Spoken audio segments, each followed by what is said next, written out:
On November the 11th at 11:42 p.m., a short-eared owl flying at 24 miles per hour soared over a row of terraced houses in Gale Close, a quiet street in a small town in England.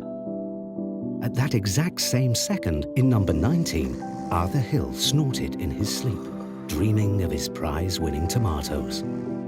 While in number 15, Maya Jasani turned over page 365 of the sci-fi novel she'd been reading and gasped as the story came to a thrilling end, disturbing her cat, Fabio. And in number 17, baby Lily Morgan cried out, waking her father, Tom. Tom crept out of bed and checked on his daughter, but she'd already fallen back to sleep.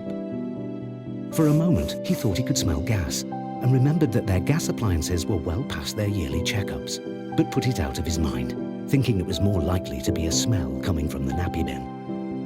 He got back into bed and was asleep before the clock his grandfather had given him clicked over to midnight. In the morning, the very same clock rang at exactly 6:45 a.m., and Tom began his day. He walked downstairs, rubbed his weary eyes, and again thought he could smell gas. He turned on the kitchen light. The spark from the switch ignited the cloud of gas, which had been slowly seeping out of a damaged pipe for the last 6 hours and 48 minutes. The blast moved through the house at incredible speed. Tom managed to get baby Lily out, but number 17 was destroyed. The explosion also had a ripple effect on the houses around it. In number 15, Maya escaped, but all of her novels were burned to ashes, and Fabio lost his tail. In number 19, Arthur never awoke from his dream of tomatoes.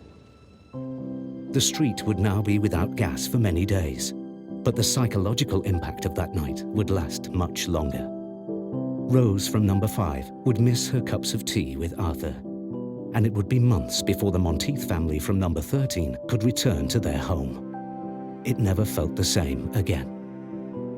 As Tom watched the ambulance take his neighbor away, he wished with all of his heart he'd got his gas appliances checked by a gas-safe registered engineer.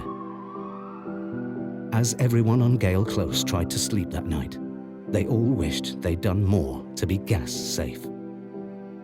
Help your neighborhood stay better gas-safe than sorry. Visit gassaferegister.co.uk/the ripple effect.